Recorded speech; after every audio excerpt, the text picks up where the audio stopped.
Hello students, I am Janvi Thakur, currently working as an assistant professor at IMT University Meerut. Today I'll be teaching you building construction and maintenance engineering. Let's start with today's lecture. It's a brief introduction about building construction, generalized idea about building construction and maintenance engineering today only. Man requires different types of buildings for different activities. As we all know that for living we require houses, bungalows, flats. For health, hospitals, health centers. For education, schools, colleges, universities. For doing work, banks, shops, offices, buildings and factories. For transportation, railway buildings, bus stations, air terminals. For recreation, clubs, theaters, cinema houses. For worshipping, temples, mosques, churches, dharamshalas. These are the different activities for which we require different buildings. National Building Code of India gave a definition about buildings. It was defined that कोई भी structure किसी भी purpose के लिए कैसा भी material construct किया गया है, वेदर वो ह्यूमन हैबिटेशन के लिए यूज किया गया है या नहीं किया गया है, लेकिन उसमें प्लिंथ है, फाउंडेशन है, वॉल्स हैं, फ्लोर्स हैं, रूफ्स हैं, चिमनीज हैं, प्लम्बिंग है, बिल्डिंग सर्विसेज हैं, फिक्स प्लेटफॉर्म है, बरांडा है, बालकनी है, कॉर्निस प्रोजेक्शन है, कुछ भी इसमें है तो आपका वो स्ट्रक्चर बिल्डिंग कहलाएगा. शामियानास, तारपोलिन को एक्सक्लूड करके उनमें फाउंडेशन, प्लिंथ, वॉल्स, फ्लोर्स, उसमें ह्यूमन हैबिटेशन है या नहीं है डजंट मैटर, उसको बिल्डिंग की डेफिनेशन दे दी जाती है, उसको बिल्डिंग कहा जाता है. नेक्स्ट है हमारे पास topic types of building. Types of buildings हमारे पास ग्रुप्स में डिवाइड कर दी गई हैं. ये भी national building code of India ने ऑक्यूपेंसी के बेस पे क्लासिफाई कर दिया था. ग्रुप ए से लेके ग्रुप आई तक हमारे पास बिल्डिंग्स हैं. ग्रुप ए पे है हमारी रेजिडेंशियल बिल्डिंग, ग्रुप बी में है एजुकेशनल बिल्डिंग, ग्रुप सी में है इंस्टीट्यूशनल बिल्डिंग, ग्रुप डी में असेंबली, ग्रुप ई में business, group F mercantile, group G industrial, group H storage, group I hazardous buildings. हमारे if you want to memorise these in order, आप इनके first letter से इसको memorise कर सकते हैं. Let's start with R E I A B M I S H, रेया B M I S H. यहाँ से इजीली आप मेमोराइज कर सकते हैं. R for residential building, E for educational building, I for institutional building, A for assembly buildings, B for business buildings, M for mercantile building, I for industrial building, S for storage building, H for hazardous building. ये different groups में divide कर दिए गए थे. अभी आगे हम next slide में इसके थोड़ा सा और डिटेल में पढ़ेंगे इन ग्रुप्स के बारे में. जैसे कि ग्रुप ए था हमारा रेजिडेंशियल बिल्डिंग. अब रेजिडेंशियल बिल्डिंग हमारे को क्या प्रोवाइड करता है? स्लीपिंग अकोमोडेशन प्रोवाइडेबल होती है उस बिल्डिंग में, कुकिंग फैसिलिटीज होती हैं, डाइनिंग फैसिलिटीज होती हैं. ये तीनों फैसिलिटीज जिस बिल्डिंग में प्रोवाइडेबल होंगी तो वो ग्रुप ए के कैटेगरी में आती है रेजिडेंशियल बिल्डिंग में. ग्रुप ए फर्दर सब डिवाइडेड है और सब डिविजन्स में, जैसे कि सब डिवीजन A1 है, सब डिवीजन A2 है, सब डिवीजन A3 है, सब division A4, sub division A5. Sub division A1 में लॉजिंग और रूमिंग हाउसेज हैं. कोई भी बिल्डिंग या ग्रुप ऑफ बिल्डिंग किसी एक सेम मैनेजमेंट के अंडर है, दैट मीन्स वहाँ पे स्लीपिंग एकोमोडेशन प्रोवाइडेबल है, लेकिन 15 लोगों से ज़्यादा के लिए नहीं. वहाँ पे डाइनिंग फैसिलिटीज़ हो सकती हैं या बिना डाइनिंग फैसिलिटीज़ के भी काम चल जाता है उस बिल्डिंग में. विदाउट कुकिंग फैसिलिटीज़ अब किस में कैटेगराइज कर देंगे? सब डिवीजन A1 लॉजिंग और रूमिंग हाउसेज में. सब डिवीजन A2 में आपका 1 और 2 फैमिली प्राइवेट डवेलिंग्स होंगी, जिसमें कोई भी एक सिंगल फैमिली है वो प्राइवेटली रह रहे हैं उधर, चाहे रेंट पे रह रहे हैं. वहाँ पे आपको क्या प्रोवाइडेबल होता है? स्लीपिंग अकोमोडेशन प्रोवाइडेबल होता है, लेकिन 20 लोगों से ज़्यादा के लिए नहीं. तो वो किसके अंडर आते हैं? Sub division A2. Sub division A3 डॉर्मेटोरीज होगी, जिसमें आप में ग्रुप स्लीपिंग एकोमोडेशन प्रोवाइड करते हैं जिस बिल्डिंग में, वो डॉर्मेटोरीज में आ जाते हैं सब डिवीजन A3 में. विद और विदाउट डाइनिंग फैसिलिटीज होता है वहाँ पे. फॉर एग्जांपल आपका हॉस्टल का मेस हो गया, कॉलेज का मेस हो गया, मिलिट्री बैरक्स हो गए, तो हम उसको किस में कैटेगराइज कर देते हैं? Sub division A3 डॉर्मेटोरीज. नेक्स्ट है हमारे पास sub division A4 apartment buildings, apartment houses. जब हम 2 या 3 फैमिलीज, एक फ्लोर है वहाँ पे 2 या 3 अपार्टमेंट्स बने हुए इंडिपेंडेंटली, तो वो फैमिलीज सेपरेटली वहाँ पे रहती हैं, तो हम उसको किस में कैटेगराइज कर देते हैं? Sub division A4 apartment houses. वहाँ पे इंडिपेंडेंट कुकिंग फैसिलिटीज होती हैं. Apartment houses for example mansions हो गए, चॉल्स हो गए, तो किस कैटेगरी के अंडर आ जाएगा? सब division A4. Sub division A5 में आपके आते हैं होटल्स. कोई बिल्डिंग या ग्रुप ऑफ बिल्डिंग्स है किसी सेम मैनेजमेंट के अंडर है, वहाँ पे स्लीपिंग एकोमोडेशन प्रोवाइडेबल है, विद और विदाउट डाइनिंग फैसिलिटीज़ काम चल जाता है उधर, और ये 15 लोगों से ज़्यादा के लिए प्रोवाइडेबल होता है। फॉर एग्जाम्पल आपके होटल इन्स हो गए, क्लब्स हो गए, मोटेल्स हो गए, वो किसके अंडर आएंगे? Sub division A5 hotels. Next है हमारे पास group B, educational building. Educational building के नाम से ही पता चल रहा है, इट्स फॉर एजुकेशन, लर्निंग और रिक्रिएशन एक्टिविटीज़। जहाँ पे भी ये 3 एक्टिविटीज़ हो रही होंगी हम उसको एजुकेशनल बिल्डिंग में इंक्लूड कर देंगे। अब हमारे पास ग्रुप सी है, इंस्टीट्यूशनल बिल्डिंग। इंस्टीट्यूशन हमारे किस चीज़ के लिए होते हैं? जैसे कि ट्रीटमेंट है, केयर है, कस्टडी है, डिटेंशन है। अब इन तरह तरह की एक्टिविटीज़ के लिए हमारे पास इंस्टीट्यूशनल बिल्डिंग्स प्रोवाइडेबल होती हैं।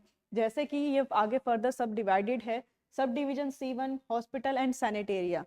अब कोई भी पर्सन बीमार हो जाता है एज की वजह से, या उसको फिजिकल ऐसी प्रॉब्लम आ जाती है, तो उनके लिए हमारे पास हॉस्पिटल्स होते हैं, इन्फर्मरीज होती हैं, सैनिटेरिया होता है, क्लिनिक्स होते हैं। तो वो किसके अंडर आते हैं? Sub division C1 hospitals and sanitaria, used for housing person suffering from physical limitations because of the health और एज। नेक्स्ट है हमारे पास sub division C2 custodial institution. Custodial institution में आपके पास कस्टडी होती है, केयर होती है, किसकी? ओल्ड एज पर्सन्स की, या फिर अनाथ बच्चों की। जैसे कि उसके लिए क्या प्रोवाइडेबल होता है? ओल्ड एज होम्स या ऑर्फनेजेस। ये दोनों किसके अंदर आते हैं? कस्टोडियल इंस्टीट्यूशन के अंडर आ जाते हैं। ये सब डिवीजन C3 में आपके होते हैं पीनल इंस्टीट्यूशन। कोई क्रिमिनल है या फिर कोई जिसका मेंटल स्टेट ठीक नहीं है, उन पर्सन्स को हम कहाँ रखते हैं? डिटेंशन में रखते हैं। उनके लिए वो विसिनिटी में अलाउेबल नहीं होते कि उससे वो बाहर जाएं, क्योंकि वो हो सकता है सोसाइटी के लिए खतरनाक साबित हो सकते हैं। That is why they are restricted there. For example जैसे कि हमारे जेल्स हो गए क्रिमिनल्स के लिए, प्रिजन्स हो गए, मेंटल हॉस्पिटल्स हो गए मेंटल पीपल के लिए, मेंटल सैनिटेरिया है, और रिफॉर्मेटरीज होती हैं, वो किसके अंडर आ जाएंगी? सारे sub division C3 penal institution के अंदर। नेक्स्ट है हमारे पास group D, assembly buildings. Assembly buildings में गैदरिंग होती है, अम्यूजमेंट होती है, प्रेयर होती है, रिक्रिएशन होती है। ये सारी जहाँ पे भी हो रहा होगा वो बिल्डिंग किस कैटेगरी के अंडर आ जाएंगी? Sub division group D, assembly buildings. Next है हमारे पास सब डिवीजन D1। ये भी फर्दर ग्रुप डी जो है वो फर्दर 5 सब डिविजन्स में डिवाइडेड है, D1, D2, D3, D4, D5। D1 जो डिवाइडेड है, अब किसी बिल्डिंग की कैपेसिटी 1000 लोगों से ज़्यादा की है, that comes under sub division D1।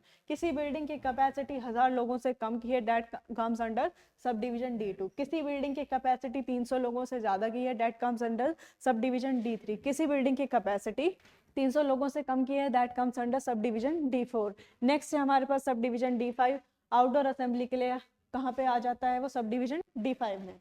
उसके बाद है हमारे पास बिजनेस बिल्डिंग्स, जो ग्रुप ही है वो हमारे बिजनेस बिल्डिंग्स। बिजनेस बिल्डिंग्स में हमारा ट्रांजैक्शन का काम, रिकॉर्ड कीपिंग का काम, अकाउंट्स का काम, जिसमें भी बिजनेस इन्वॉल्वमेंट है, वो सारे किस बिल्डिंग में आ जाएंगी? बिजनेस बिल्डिंग्स में। ग्रुप F में है हमारा मर्केंटाइल बिल्डिंग, जिसमें होलसेल या रिटेल का काम हो रहा होता है, चाहे डिस्प्ले है या सेल है उस होलसेल या रिटेल प्रोडक्ट्स के, that comes under mercantile buildings. Group F mercantile buildings. Group G हमारे पास है इंडस्ट्रियल बिल्डिंग। इंडस्ट्रियल बिल्डिंग्स में हमारा प्रोडक्शन होता है, फैब्रिकेशन होता है, मैन्युफैक्चरिंग होता है, वो सब processing of power plants, pumping stations, gas plants, ये सब किसके अंडर आ जाते हैं? हमारे इंडस्ट्रियल बिल्डिंग्स में। बड़ी बड़ी इंडस्ट्रीज जहाँ पे इनका प्रॉपर प्रोडक्शन हो रहा है, मैन्युफैक्चर हो रहा है, प्रोसेसिंग हो रही है, they comes under industrial buildings. Now next हमारे पास ग्रुप H है स्टोरेज बिल्डिंग्स, जहाँ पे स्टोर होता है या शेल्टर किया जाता है किसी भी प्रोडक्ट को, रिपेयरिंग का काम चलता है, that all buildings comes under storage buildings. Next है हमारे पास हजार्डस बिल्डिंग्स। हजार्डस बिल्डिंग्स में हमारे पास आ जाते हैं, स्टोरेज का काम भी होता है, हैंडलिंग होती है, उनकी मैन्युफैक्चरिंग होती है, प्रोसेसिंग होती है, लेकिन किस चीज़ की? हाईली कंबस्टिबल और एक्सप्लोजिव मटेरियल्स और products are liable to burn with rapidity और विच प्रोड्यूस पॉइजनस फ्यूम्स और एक्सप्लोजन्स, जो हमारे इन्वायरमेंट के लिए हार्मफुल हैं, जो इन्वायरमेंट में रिएक्ट कर जाते हैं, जो हाईली कंबस्टिबल होते हैं, they are liable to burn, जो जल सकते हैं, जो केमिकली रिएक्ट कर जाते हैं, जिसकी वजह से एक्सप्लोजन होने के चांसेस ज़्यादा हो जाते हैं। तो हम उन सभी केमिकल्स को या कि उन प्रोडक्ट्स को बहुत तरीके से अच्छे से हैंडल करते हैं, मैन्युफैक्चर करते हैं, प्रोसेस भी करते हैं, लेकिन किस बिल्डिंग में? हजार्डस बिल्डिंग में। Production of hazardous goods also comes under these buildings. Next हमारे पास नेक्स्ट है components of a building. Building के बेसिकली हमारे पास दो पार्ट्स होते हैं, सब स्ट्रक्चर और सुपर स्ट्रक्चर। जब हमारा एक ग्राउंड लेवल आ जाता है, ग्राउंड लेवल से ऊपर जो हमारी बिल्डिंग पूरी खड़ी हुई है, that is your super structure. Ground level से नीचे जो भी है पार्ट वो आपका सब स्ट्रक्चर में आ जाता है। लिखा भी हुआ है यहाँ पे, सब स्ट्रक्चर आपका फाउंडेशन होता है। फाउंडेशन हमारे ग्राउंड लेवल के नीचे होता है। Lower portion of a building located below the ground level is known as substructure or foundation. Superstructure, structure which is above the ground level, that is known as superstructure. इसके बाद हमारे पास एक plinth है, दो छोटी छोटी डेफिनेशंस है। Plinth भी आपका एक सुपर स्ट्रक्चर का पार्ट होता है। ग्राउंड लेवल से और फ्लोर लेवल के बीच का जो एरिया होता है, बीच में जो भी बना होता है, that is your plinth. Plinth level, the level of the floor is usually known as your plinth level. Next है हमारे पास building has the following components. आपने देखा होगा बिल्डिंग में आपको दरवाजे भी दिखते हैं, खिड़कियां भी दिखती हैं, कमरे भी दिखते हैं, दीवारें भी दिखती हैं। वही अलग अलग तरीके से बिल्डिंग कंस्ट्रक्शन मेंटेनेंस इंजीनियरिंग के सब्जेक्ट में पढ़ाया जाता है इन डेप्थ। एक एक टॉपिक का अलग अलग चैप्टर है, अलग अलग से इनके बारे में डेप्थ में बताया गया है। तो बिल्डिंग के जो कंपोनेंट्स हैं वो बेसिकली कौन से हैं? फाउंडेशन हो गया, मेसनरी यूनिट्स हो गए। मेसनरी यूनिट्स में आपके वॉल्स आ जाते हैं, कॉलम्स आ जाते हैं। फ्लोर स्ट्रक्चर्स हो गए, रूफ स्ट्रक्चर्स हो गए, doors, Windows and other openings. Vertical transportation जैसे कि स्टेयर से, लिफ्ट से, रैंप से, और लास्ट बिल्डिंग फिनिशेस। तो धीरे धीरे इनके बारे में थोड़ा थोड़ा ब्रीफ इंट्रोडक्शन पढ़ेंगे। नेक्स्ट लेक्चर से we will start with these components in detail. First है आपका जैसे कि फाउंडेशन। फाउंडेशन उसका बेसिक फंक्शन होता है डेड लोड को, लाइव लोड को, सुपर इम्पोज लोड को ट्रांसमिट करना सॉइल में। नेक्स्ट आता है हमारे पास मेसनरी यूनिट। मेसनरी यूनिट में क्या होता है कि it is defined as the construction of building units bonded together with mortar. कोई भी कंस्ट्रक्शन यूनिट है, कोई भी बिल्डिंग यूनिट्स हैं, उनको हम बॉन्ड कर दे रहे हैं मोर्टार की मदद से, दैट कम्स अंडर मेसनरी। ठीक है, अब वो बिल्डिंग यूनिट्स कौन सी हो सकती हैं? स्टोन्स भी हो सकता है, ब्रिक्स भी हो सकता है, प्रीकास्ट ब्लॉक्स भी हो सकते हैं। तो अब ये जो कंस्ट्रक्शन है ये किसके काम आता है? फाउंडेशन कंस्ट्रक्ट करने के काम आता है, वॉल्स कंस्ट्रक्ट करने के काम आता है, कॉलम्स कंस्ट्रक्ट करने के काम आता है, और बाकी ऐसे ही सिमिलर कंपोनेंट्स को कंस्ट्रक्ट करने के काम आ जाता है ये मेसनरी स्ट्रक्चर। अब जब आपकी बिल्डिंग यूनिट स्टोन है और आप बॉन्ड कर दे रहे हो उनको मोर्टार से, that comes under your stone masonry. अगर आपका बिल्डिंग यूनिट ब्रिक है, उसको आप बॉन्ड कर दे रहे हो मोर्टार से, that comes under your brick masonry. अगर आपके पास दो या दो से ज़्यादा बिल्डिंग यूनिट्स हैं, या फिर डिफरेंट तरह के बिल्डिंग यूनिट्स, टाइप्स के बिल्डिंग यूनिट्स हैं, और उसको आप मोर्टार से बॉन्ड कर दे रहे हो, that comes under your composite masonry. Next है हमारे पास वॉल्स।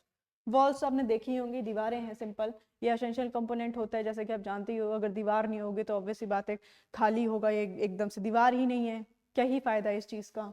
तो ये एसेंशियल कंपोनेंट है बिल्डिंग का, बगैर दीवारों के बिल्डिंग पॉसिबल नहीं है। इसका प्राइमरी फंक्शन यही है कि ये एनक्लोज करता है या डिवाइड कर देता है आपके बिल्डिंग के स्पेस को, और उसको ज़्यादा फंक्शनल और ज़्यादा यूजफुल बना देता है। जैसे कि फॉर एग्जांपल आपका एक खाली हॉल है, खाली हॉल में आपने 4 दीवारें लगा दो, तो आपका एक हॉल बिल्कुल फंक्शनल बन गया, 4 रूम्स में बट गया, ज़्यादा यूजफुल हो गया, उसने स्पेस भी डिवाइड कर दिया, एनक्लोज भी कर दिया। नेक्स्ट, वो प्राइवेसी प्रोवाइड कर देती हैं आपको, वॉल सिक्योरिटी देती हैं, प्रोटेक्शन देती हैं, किससे? हीट, सन, कोल्ड, रेन, इन्हीं के लिए तो हमने बनाया था, तो उससे आपको प्रोटेक्शन मिल रही है। बिल्डिंग्स हमने तभी बनाई थी। और जो वॉल्स हैं वो आपकी लोड बेयरिंग भी हो सकती है, नॉन लोड बेयरिंग भी हो सकती हैं। जो लोड बेयरिंग वॉल्स होती हैं वो सुपर इम्पोज लोड के साथ साथ अपना एडिशनल सेल्फ वेट भी कैरी करती हैं, that comes under your load bearing walls. Load bearing walls जो होती हैं वो आपके सुपर इम्पोज लोड के साथ साथ अपना सेल्फ वेट भी कैरी करती हैं, that is your load bearing walls. Non load bearing walls जो होती हैं वो सिर्फ अपना सेल्फ वेट ही कैरी करती हैं, उनका मेन पर्पस ही होता है कि स्पेस को डिवाइड कर देना, तो उनका नाम डिवाइड वॉल्स भी बोल सकते हैं या पार्टीशन वॉल्स भी कहलाई जाती हैं वो। कॉलम्स जो होता है वर्टिकली लोड बेयरिंग मेंबर्स होते हैं जो कि सपोर्ट करते हैं एक्सियल कंप्रेसिव लोड को। नेक्स्ट है हमारे पास पियर। पियर जो होता है वो कॉलम जैसा ही होता है, लेकिन it has a slight difference. ठीक है, पियर जो होता है वो आपका पियर जो होता है आपका लोड बेयरिंग वॉल्स के साथ ही उसमें ही अटैच होता है, इंटीग्रल पार्ट होता है बेसिकली वो उसका, और एक्सटेंड होता है वॉल की जितने ही हाइट का। और उसका बेसिकली मेन फंक्शन होता है आपकी वॉल की स्टिफनेस को इंक्रीज करना ताकि वो लोड ले सके। हमारे पास इसके बाद आता है फ्लोर स्ट्रक्चर। फ्लोर स्ट्रक्चर जो होते हैं आपके वो हॉरिजॉन्टल एलिमेंट्स होते हैं जो बिल्डिंग को डिवाइड कर देते हैं। एक रिस्ट्रिक्टेड स्पेस होता है उसमें आपको और अकोमोडेशन मिल जाए तो अब वो एक रिस्ट्रिक्टेड स्पेस। फ्लोर स्ट्रक्चर जो होते हैं वो हॉरिजॉन्टल एलिमेंट्स होते हैं जो कि एक बिल्डिंग को डिवाइड कर देते हैं अलग अलग डिफरेंट लेवल्स पे, अलग अलग डिफरेंट लेवल्स पे। आपका ये एक फ्लोर, ये दूसरा फ्लोर, ये तीसरा फ्लोर।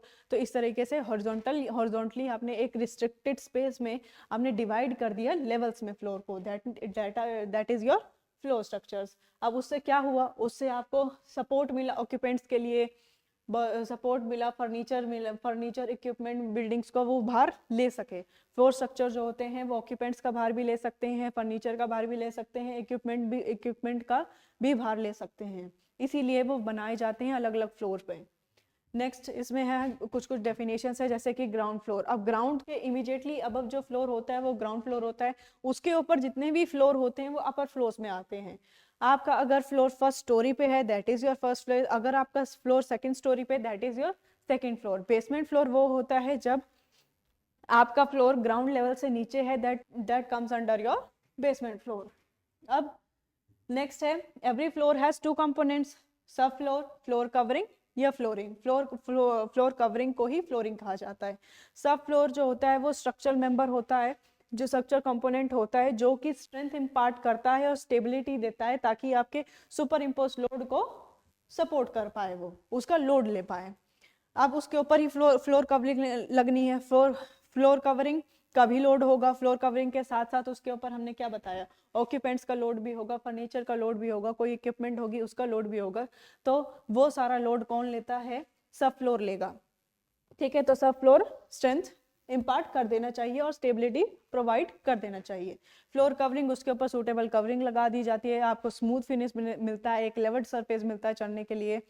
वो फॉर एग्जांपल फ्लोर कवरिंग आपकी होगी मार्बल्स हो गए, टाइल्स हो गए। Floor area, that area covered length into breadth, that is your floor area, जो भी आपके फ्लोर लेवल का एरिया है। नेक्स्ट आते हैं रूफ स्ट्रक्चर। ये रूफ स्ट्रक्चर जो होते हैं ये आपका टॉप मोस्ट पार्ट होता है बिल्डिंग का। इसमें कवरिंग प्रोवाइड कर दी जाती है ताकि आपका जो बिल्डिंग है वो रेन, स्नो, सन, विंड इनके इफेक्ट से बची रह सके। इनके एडवर्स इफेक्ट्स भी हो सकते हैं अगर ज़्यादा तेज़ी से आए, पर फिर भी ये ऊपर लगा दिए जाते हैं। अब रूफ में भी दो तरह के कंपोनेंट्स होते हैं, जैसे कि फ्लोर में था वैसे ही इसमें भी है रूफ डेकिंग और रूफ कवरिंग। रूफ डेकिंग जो होती है ये भी स्ट्रक्चरल कंपोनेंट है जो सपोर्ट करता है रूफ कवरिंग को। रूफ कवरिंग को सपोर्ट करता है और वो फ्लैट भी हो सकती है, स्लोपिंग भी हो सकती है, जैसे कि आपके रिक्वायरमेंट के हिसाब से रूफ डेकिंग बना दी जाती है। ठीक है, ये किस किस फॉर्म में हो सकती है, फ्लैट स्लैब के फॉर्म में भी हो सकती है, डोम के फॉर्म में भी हो सकती है, ट्रस के फॉर्म में भी हो सकती है, पोर्टल के फॉर्म में भी हो सकती है, शेल के फॉर्म में भी हो सकती है। रूफ कवरिंग या रूफिंग, जब आपने रूफ डेकिंग कर दी है तो उसके ऊपर आप कवरिंग भी लगा सकते हैं, एक स्मूथ फिनिश प्रोवाइड भी कर देते हैं वो, और उसके ऊपर जो भी वेदर के इफेक्ट्स होते हैं, वेदर का इफेक्ट से भी बचा लेता है हमारे रूफ को। Provided on the roof deck to safeguard the building against the weather effects. और ये किस किस फॉर्म में हो सकते हैं, टाइल्स के फॉर्म में हो सकते हैं, thatch covering, slates, flag stone covering, corrugated sheet या शीट्स ऑफ गैल्वेनाइज्ड आयरन या एबेस्टोस सीमेंट, इन सब की रूफ कवरिंग बनाई जा सकती है। नेक्स्ट है हमारे पास डोर्स हो गए, विंडोज हो गए और बाकी ओपनिंग्स। जो डोर जो होती है ये एक मूवेबल बैरियर होता है तो बिल्डिंग में एक्सेस करने के लिए। अब किसी को अंदर आना है और बाहर जाना है तो एक रूम में दरवाजे के थ्रू आया जाया जा सकता है, उसको बंद भी किया जा सकता है, उसको खोला भी जा सकता है। ये फ्रेमवर्क होता है वुड का, स्टील का, और उसमें सिक्योर कर दी जाता है वॉल ओपनिंग में। नेक्स्ट है हमारे पास विंडो। विंडो भी आपका क्या होता है, ये ओपनिंग बना दी जाती है आपके वॉल में, किस पर्पस के लिए, लाइट आ सके प्रॉपर, आपको अंदर बाहर देखना है तो विजन प्रॉपर हो उसका, आपको वेंटिलेशन चाहिए, वेंटिलेशन के पर्पस के लिए बेसिकली। अब एक कमरे में सराउंडेड बिल्कुल बंद कमरे में भी नहीं रह सकते तो वेंटिलेशन के लिए आप विंडोज भी बना सकते हैं। वो फ्रेमवर्क बनाया जाता है किसका, वुड का, स्टील का, एल्यूमिनियम का प्रोवाइड कर दिया जाता है, उसके साथ शटर्स भी प्रोवाइडेबल होते हैं। अब आपके जो बिल्डिंग में डिसकंटिन्यूटी फॉर्म हो रही है, ये एक छोटी छोटी ओपनिंग है, डोर की हो गई, विंडोज की हो गई, और ये ज़रूरी भी है। तो ये दोनों चीज़ें ज़रूरी हैं। तो उसके बाद उसमें ओपनिंग आपने बना दी है, तो उसमें डिसकंटिन्यूटी फॉर्म हो रही है, आपके स्ट्रक्चर में डिसकंटिन्यूटी फॉर्म हो रही है, तो लोड तो आ ही रहा है, लोड आ रहा है तो वर्टिकल डायरेक्शन में आ रहा है, तो अब क्या प्रोवाइड कर देते हैं, लिंटल्स प्रोवाइड कर देते हैं उन लोड्स को बेयर करने के लिए।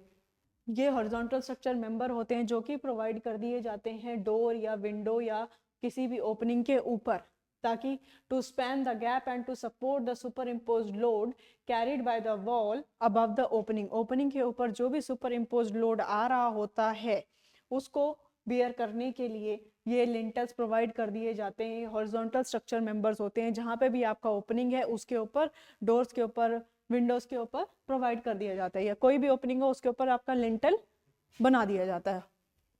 ये हो सकते हैं टिम्बर के, स्टोन के, आरसीसी के, रीइंफोर्स सीमेंट कंक्रीट के। अब हम आर्चेस भी प्रोवाइड करते हैं। अब आर्चेस आपका एक तरह का लिंटल ही होता है पर आर्च फॉर्म में होता है। ये भी provided to span the opening in the place of a lintel. अब ये जो स्ट्रक्चर होता है ये छोटे स्मॉल वेज शेप्ड होता है। आपने देखा होगा इस तरीके के आर्चेस आपके किसी विंडो के ऊपर बने होंगे, पुराने घरों में भी हो सकते हैं। तो इस तरीके के बने होते हैं, स्मॉल वेज शेप का होता है और छोटे छोटे वेजेस होते हैं, उनको मोर्टार के थ्रू जोड़ दिया जाता है और लिंटल की जगह पे आर्च प्रोवाइड कर दिया जाता है। Constructed to bridge across any opening in the wall, इसीलिए बनाया जाता है ताकि उसको it is use to construct to bridge across any opening in the wall.